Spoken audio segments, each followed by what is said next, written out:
Novels forever में खुशामदीद। Novel रग से मोहब्बत, जिसकी राइटर है तानिया ताहिर, उसकी ये छठी एपिसोड है।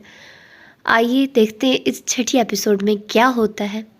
वह आज अपने रूम से जल्दी से निकला। उसे ऑफिस जाना था आज जल्दी, क्योंकि अकबर एंड सन्स की कंपनी से आज उनका मैनेजर आने वाला था और वो बेहद अजरत में रूम से निकला तो दूसरी तरफ मिशाल भी तैयार श्यार खुशबू में बसी बाहर निकली। उसके बाल मुकम्मल खुले थे। उसने बालों में हाथ फेरा और सारे बाल एक तरफ कर लिया। फहाज एक लम्हे के लिए सुनी रह गया। उसकी शर्ट का गला गहरा था। फहाज चाह कर भी निगाहों को इधर उधर नहीं कर सका। मिशाल ने जैसे ही सर उठाया, फहाज की निगाहों से निगाहें जा मिली। फहाज ने निगाह बदल ली और अब उसकी आंखों में मिशाल के लिए सख्त गुस्सा, नफरत और उलझन थी। उसने बेहद चिढ़कर फहाज को देखा था और सर झटककर इससे पहले आगे निकल गई। फहाज अलबत्ता अपनी इस हरकत पर गुस्सा हो रहा था।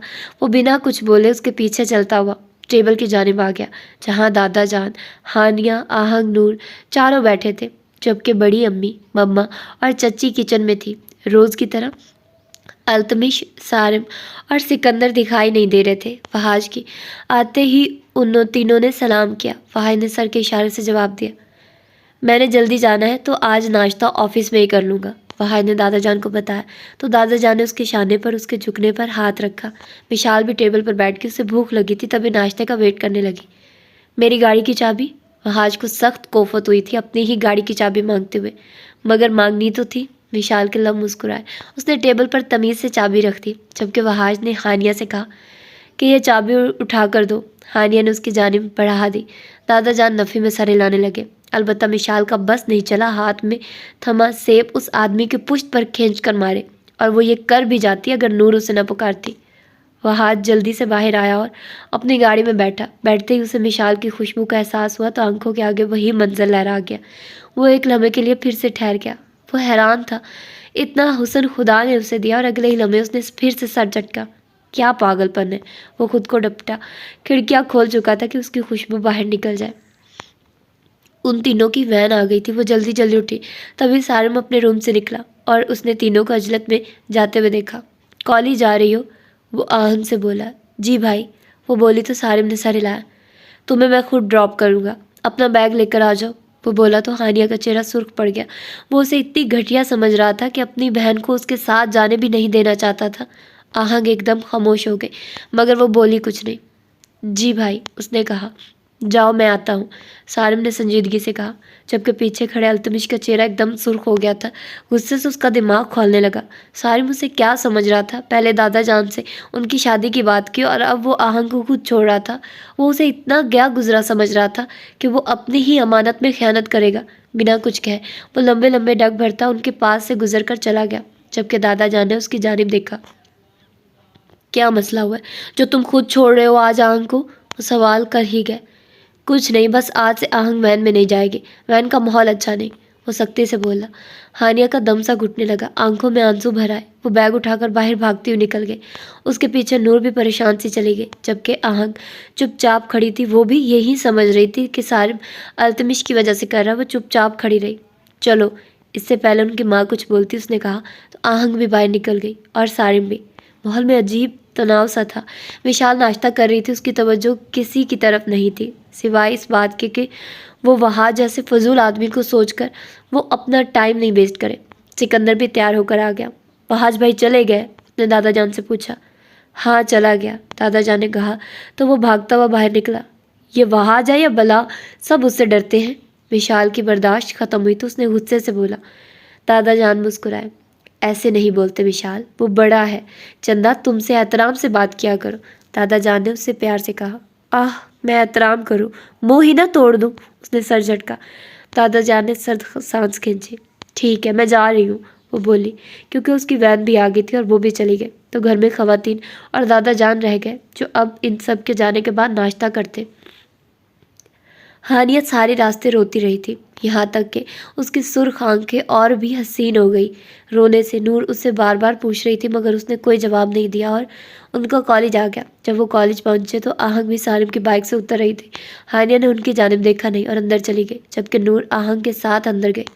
सारिम वापस ऑफिस की जानिब पलटा था तेज़ी से, क्योंकि वो भी अकबर एंड सन्स के मैनेजर से मिलना चाहता था। कुछ ही देर में वो अपने ऑफिस की बिल्डिंग के सामने रुका। और वो तेज़ी से अंदर दाखिल हुआ था। वहाज के रूम में आया तो वहाँ सिकंदर, अल्तमिश, वहाज तीनों मौजूद थे, जबकि सारिम ने गहरा सांस भरा। चला गया? वो ज़रा अफसोस से बोला। हाँ चला गया। तुम लेट क्यों हुए? वहाज ने पूछा। बस आहंग को कॉलेज छोड़ना था इसीलिए। खैर क्या बात की? हमारे प्रोडक्ट्स कैसे रहे? डेमो? वो जल्दी से बोला तो वहाज ने सर हिलाया। अल्लाह का शुक्र है, अब तक तो अच्छा हो रहा है। अच्छा सिकंदर, मेरी गाड़ी में 50,000 की अमाउंट है, तुम वो जैज़ कैश कर देना ज़रा। वो डीलर एडवांस पेमेंट मांग रहा था। वो बोला तो सिकंदर ने सर हिलाया। अल्तमिश अलबत्ता संजीदगी से चेयर पर बैठा था। टांगें उसकी फैली हुई थी और वो काफ़ी संजीदा नज़रों से टेबल पर रखी फाइल्स देख रहा था। सारिम सर हिलाता बैठ गया, जबकि वहाज ने किसी ख्याल के तहत पूछा, क्या मसला है? तुम आहंग को छोड़ने खुद क्यों गए? वैन आई नहीं क्या? वो पूछने लगा। इसको नया नया खप चढ़ा है अपनी बहन को मुझसे दूर रखने का, और मैं इतना गया गुजरा हूँ कि अपनी ही अमानत पर बुरी नज़र रखूँगा। तभी सिक्योर कर रहा है अपनी बहन को। अल्तमिश का जवाब दे गया था। तभी वो भड़कता हुआ टेबल पर हाथ मारता बोला, जबकि वहाज हैरान हुआ था। वो बहुत कम गुस्सा करता था। सारिम ने गहरा सांस खींचा। वैसा कुछ नहीं है जो तुम समझ रहे हो, और अगर मैंने दादा जान से बात की है तो वो मेरी बहन है, मुझे उसके बारे में सोचने का हक है। इसके लिए तुम्हें जवाब दे नहीं हूँ। और मैं अगर आहंग को छोड़ने जाता हूँ तो तुम्हें क्या प्रॉब्लम है? सारिम भी सीधा हुआ था। और अगर मैं ना करूँ तुम्हारी बहन से शादी तो मुझे नहीं करनी अभी शादी तुम्हारे हुक्म से। शादी नहीं करूँगा मैं। अल्तमिश की बात सारिम के सर पर बजी थी। वो एकदम चेयर फेंकता खड़ा हुआ। क्या बकवास कर रहे हो? हाँ तो मुझे भी ज़रूरत नहीं अपनी बहन के लिए तुम्हारे जैसे इंसान की वजह से अपनी मर्ज़ी से बातें सोचेगा। जब मैं कह रहा हूँ कि तुम्हारी बात का कोई ताल्लुक नहीं और अपनी मर्ज़ी से मफरूज़े बनाए जा रहे हो। वो गुस्से से चीखा। चिल्लाओ मत सारिम, चीख मैं भी सकता हूँ। तुम्हारी ये कंजर्वेटिव सोच हमारे रिश्ते को ख़राब कर देगी। Just shut up. मैं तंग ज़हन नहीं हूँ, मगर तुम्हारे और आहंग के बीच कोई मजबूत रिश्ता नहीं जिसके एवज तुम उससे अपने कमरे में घसीट लो या फिर उसका हाथ पकड़ो। मैं उसका भाई हूँ मगर बेगैरत नहीं हूँ। वो चिल्लाया। वहाज दोनों के बीच में आ गया। क्या हो गया तुम दोनों को? वो दोनों का चेहरा सुर्ख देखने लगा। वो मेरी और मैं अमानत में ख़यानत का कायल नहीं हूँ। अल्तमिश ने वाज़िया किया कि वो कुछ गलत नहीं करता। अगर वो उससे बात कर लेता है तो तुम्हें किस मामे ने कहा है वो तुम्हारी है? ख़त्म करता हूँ मैं यहीं अभी ये रिश्ता। जाओ, जिससे करनी अपनी जैसी से करो। सारिम चेयर पर लात मारता गुस्से से चीखता हुआ वहाँ से बाहर निकल गया, जबकि वहाज और अल्तमिश हैरान ही रह गए। अल्तमिश का चेहरा बुरी तरह सुर्ख हो गया था। वहाज खुद हैरान था, इतनी सी बात का बतंगड़ बना दिया था दोनों ने। क्या ज़रूरत थी बकवास करने की जब वो कह चुका था कि तुम्हारा मसला नहीं। वहाज ने अल्तमिश की तरफ देखा। इसे क्या लगता है ये मेरे मुंह पर ये बात मार कर चला जाएगा और मैं मान लूँगा? इसकी जान खींच लूँगा अगर आहंग को मुझसे दूर करने का सोचा भी तो। अल्तमिश दहाड़ा। वहाज ने उसके शाने पर हाथ रखा। रिलैक्स हो जाओ, वो किसी बात से पैनिक है तभी ऐसी हरकत कर रहा है। तुम समझदारी दिखाओ, अकड़ निकाल दूंगा मैं उसकी। अल्तमिश चेयर पर बैठा। तुम कोई जज्बाती कदम मत उठाना। Okay relax. तुम उसका रवैया देख रहे हो और समझा मुझे रहे हो कि मैं कोई जज्बाती कदम ना उठाऊं। अल्तमिश हत्थे से उखड़ा। मैं शादी तो नहीं करूँगा अभी, ना ही उसे छोड़ूंगा। उसका बाप भी नहीं करा सकता मुझसे। क्या बकवास कर रहा है? मेरे बाप पर पहुंचेगा? सारिम जो अंदर ही आ रहा था एकदम वो अल्तमिश पर चपटा, उसका गिरबान जकड़ लिया। वहाद ने सारिम को पकड़ा। सारिम पागल हो गया, ये क्या तरीका है? वहाद दोनों को अलग अलग करने लगा। सब जानते थे सारिम वो अपने बाबा से कितनी मोहब्बत थी और वो ज़रा भी उनके बारे में बेअदबी बर्दाश्त नहीं करता था। सारिम और अल्तमिश एक दूसरे में गुत्थम गुत्था हो गया। वहाज ने बामुश्किल उन्हें अलग किया। सिकंदर जो वहाज की गाड़ी से पैसे लेने गया था वो वापस लौटा क्योंकि पैसे गाड़ी में नहीं थे, मगर अंदर देखकर वो परेशान सा सारिम और अल्तमिश की जानिब दौड़ा जो एक दूसरे का गिरेबान जकड़े एक दूसरे को पीटने के लिए तैयार थे। क्या हो गया आप दोनों को? वो एकदम बोला। पागल हो गए, फाड़ दो एक दूसरे का सर फजूल बकवास पर। वहाज ने सिकंदर को दूर किया। मैं अपनी बहन तुम्हें कभी नहीं दूंगा। तुमने शादी से इनकार नहीं किया, तुमने अपनी असलियत बताई कि तुम शादी करना नहीं चाहते और शादी के बगैर ही। सारिम। अल्तमिश का हाथ बुलंद हुआ और सारिम के मुंह पर जोरदार थप्पड़ की सूरत लगा था। सारिम हॉर्न कराया गया। वहाज ने अल्तमिश को दूर धकेला। मुंह तोड़ दूंगा तुम्हारा, दोबारा ये बकवास मुंह से निकाली भी तो। अल्तमिश दहाड़ा। सारिम का चेहरा लाल सुर्ख हो गया। वो बिना कुछ कहे वहाँ से निकल गया, जबकि वहाज ने अल्तमिश को धक्का दिया। क्या किया है तुमने ये? वो गुस्से से भड़का।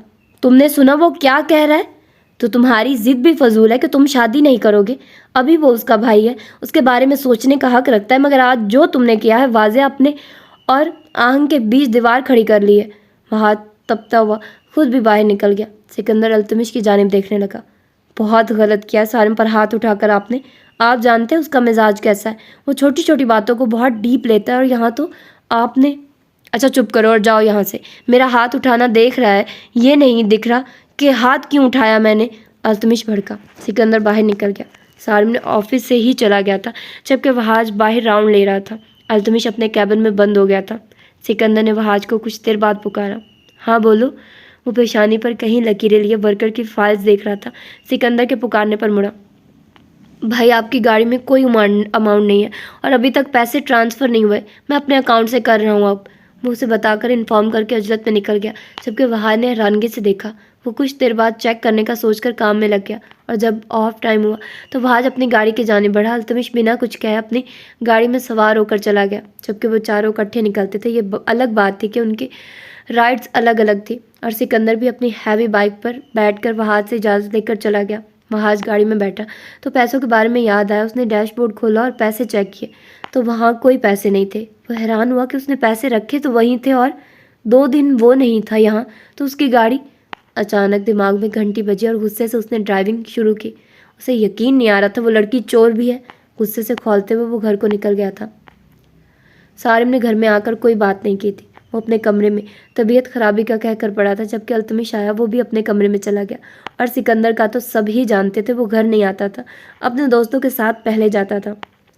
वहाज घर लौटा तो उसने दादा जान को लाउंज में ही देखा। मिशाल भी उसी वक्त दरवाज़ा खोलती बाहर निकली थी। आहंग और नूर डाइनिंग टेबल पर बैठी पढ़ रही थी। हानिया सोफे पर बैठी थी। विशाल की टिकट्स आ चुकी थी, रात भी ढल रही थी। वो तो बस वक्त का इंतज़ार कर रही थी। इससे पहले वो दादा जान के पास आना चाहती थी। ये लड़की एक नंबर की चोर है, आवारा है, बदतमीज़, और मुझे अब इस घर में इस लड़की का वजूद नहीं चाहिए। वहाद ने विशाल के जानिब इशारा करते दादा जान को कहा तो दादा जान ने हैरानगी से देखा। ये क्या बदतमीज़ी है वहाद, तुम्हें बात करने का कोई सलीका नहीं। दादा जान गुस्से से बोले, मेरी गाड़ी में 50,000 रुपये थे और इस लड़की ने चुराए हैं, पूछिए इससे। वहाद ने गुस्से से कहा, बकवास मत करो, इसे क्या ज़रूरत पड़ी है तुम्हारे पैसे चुराने की। दादा जान ने उसकी हमायत की। विशाल वहाद को दूर से ही घूरने लगे। मैं कहता हूँ पूछ ले इससे। वहाद ने मुठ्ठियाँ भींच ली। दादा जान ने विशाल की जानिब देखा। सारिम और अल्तमिश भी ये हंगामा सुनकर बाहर आ गए थे। विशाल, क्या ये सच कह रहा है? अगर झूठ बोल रहा है तो आज ये लड़का तुम्हारे सामने पिटेगा। दादा जान बोले तो विशाल ने उनकी जानिब देखा और उनके साथ बैठ गई। हाँ, मैंने इस्तेमाल किए हैं, इसका मतलब ये नहीं चुराए हैं, बदतमीज़ इंसान। वो बिना किसी से डरे बोली। दादा जान तो सर थाम गए और वहाज उसकी दीदा दिलेरी पर खून का घूंट भर गया, जबकि सारिम के लबों पर मुस्कान ठहर गई। क्या अफलातून लड़की थी, मगर वो ज़्यादा देर टिका नहीं, अंदर चला गया। अल्तमिश अलबत्ता बाहर आ गया। बेटे क्यों लिए इस कंजूस के पैसे, मुझसे मांग लेती, क्या ज़रूरत थी भला। दादा जान, आप ये नहीं देख रहे कि उसने चोरी की है, उल्टा मुझे बातें सुना रहे हैं। अबे यार, 50,000 पर चीख रहे हो तो मुझसे ले लेना, बस खुश, मगर अब ये मत कहना मेरी बेटी चोर है। दादा जान ने उसे डपटा तो मिशाल को उन पर जी भर कर प्यार आया। वो उनके गले लग गई। मैं आपको बहुत मिस करूंगी दादा जान, वो दिल में सोचने लगी। और उसने वहाज की जानिब अपनी खूबसूरत आंखों को उठाया और मज़े से मुस्कुराई। गोया उसे चिढ़ाकर जो सुकून आज मिला था वो तो कभी मिला ही नहीं था। वहाज का बस नहीं चला उसकी गर्दन दबा दे। तो ये थी आज की एपिसोड। होप सो कि आप लोगों को ये वाली एपिसोड पसंद आई होगी। और मैं फिर कहती हूँ कि अगर आप लोगों ने मज़ीद नावल सुनने हैं तो आप लोग मेरे दूसरे चैनल को सब्सक्राइब कर सकते हैं। अभी तक मैंने वैसे वहाँ पर अपलोड नहीं किए, लेकिन वेरी सुन मैंने बहुत जल्द वहाँ पर इंशाल्लाह नए नावल्स अपलोड करने हैं। मैंने अरीशा के वहाँ पर नावल्स अपलोड करने हैं। मैंने मतलब मेरे पास जो स्टोर नावल्स हैं ना, उनमें अरीशा के नावल्स हैं, शॉर्ट वाले नावल्स। लॉन्ग वाले नावल्स मैं कतई नहीं पढ़ूंगी। हालिम को एक मैं पढ़ रही हूँ और मैं बहुत मुश्किल से उसको पढ़ पा रही हूँ। वो इतना लंबा है, मतलब वो ख़त्म ही नहीं हो रहा है। तो इतने ज़्यादा लंबे नावल्स मैं कतई नहीं पढ़ूंगी। अभी मेरा मूड नहीं है, जब मैं थोड़ा सा बेटर फील करूँगी मैं तब पढ़ूँगी, अभी तो कतई नहीं, अभी बिल्कुल नहीं पढ़ने मैंने। तो खैर, अपना ढेर सारा आप लोगों ने ख्याल रखना है, मुझे दुआ में याद रखना है। मिलते हैं इंशाल्लाह इसकी अगली एपिसोड में। अल्लाह हाफिज़।